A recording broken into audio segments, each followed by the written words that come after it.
delivery of justice. We, the members of the National Council on the Administration of Justice, convened for a high-level statutory and consultative meeting to strategize on upscaling measures to fight corruption, on how to enhance accountability to the public, and the seamless delivery of service to the people of Kenya.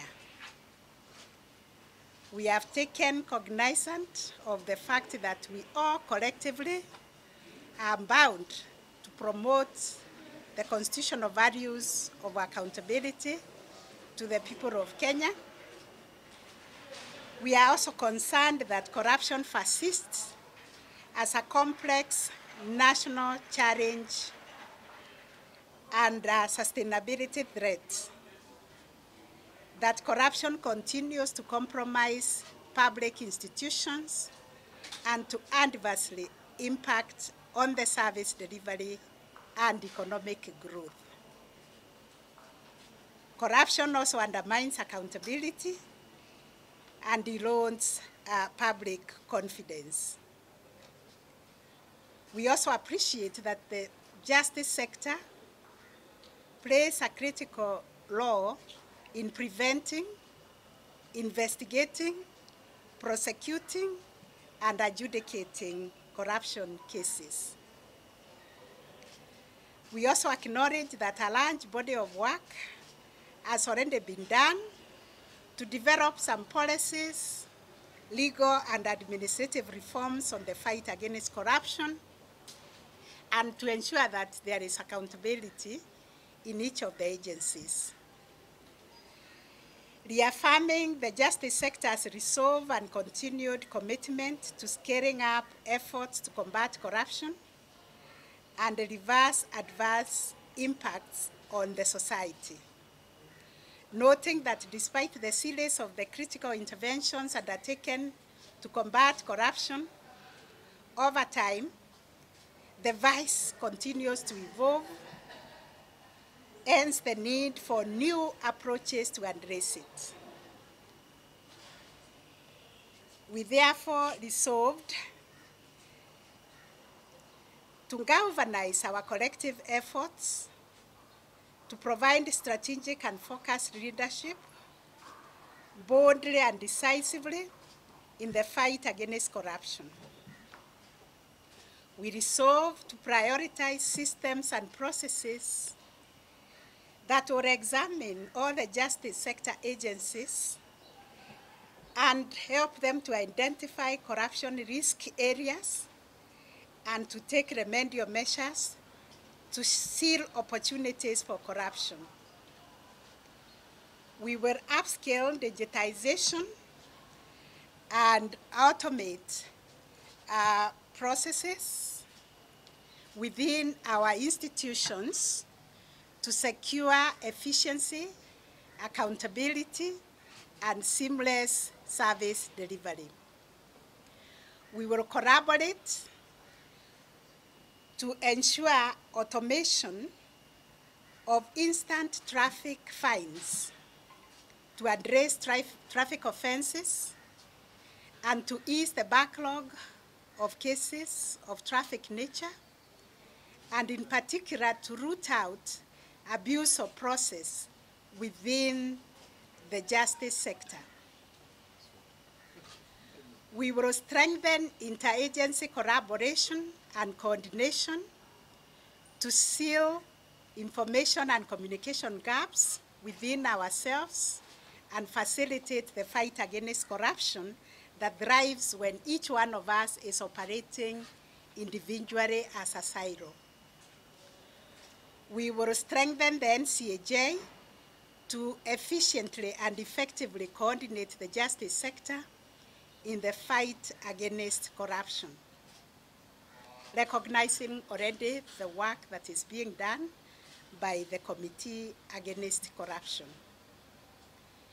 Enhance the quality of expeditious and procedural arrests, investigation, prosecution, and trial of corruption-related crimes.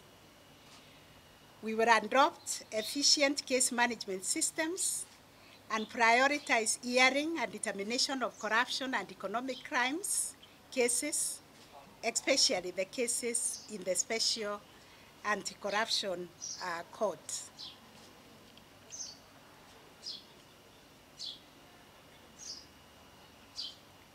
We will prioritize and mobilize adequate resource allocation in the justice sector to sustain the efforts to support the fight against corruption, ensure there is enhanced cooperation and efficient service delivery.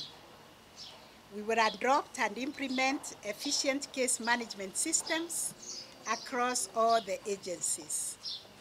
We will augment public engagement, which is very crucial, through the court users committees, which are nationwide, to have a nationwide dialogue on how to address emerging challenges, how to continue rebuilding public trust on the institutions of justice, and how to fast-track conclusion of anti-corruption cases, including at the grassroots level. We will also develop a framework and a roadmap, which we have started working on, to guide on the short, medium, and long-term strategies by all actors to address corruption and to enhance accountability and seamless delivery of services, which we hope will culminate into a national anti-corruption conversation and framework. This is the communique by the NCJ. No one agency can succeed in the fight against corruption. You need investigations, which are properly done. You need prosecution, which is properly done. And then also the court comes in to ensure that there is fair hearing, which is expeditious. That is why we are emphasizing on interagency collaboration, cooperation, and coordination. And also, we need the public to come out and report. We need the public to come and give evidence when they are required.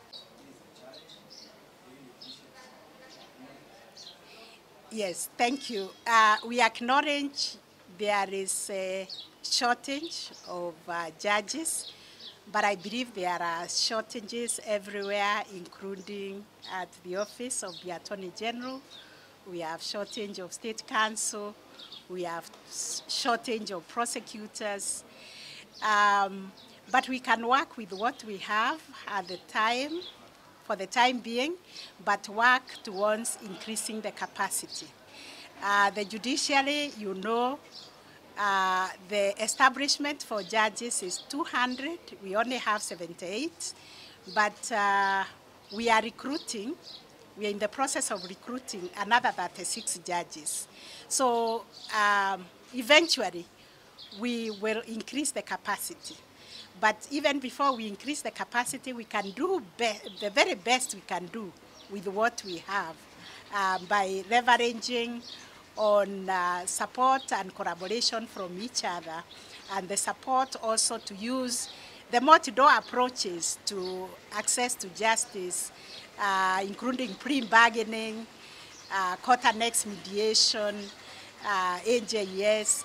We are trying to see how people can resolve their own disputes, and actually how people can live also narrow and straight without getting into conflict with the law and clogging the justice system. Thank you.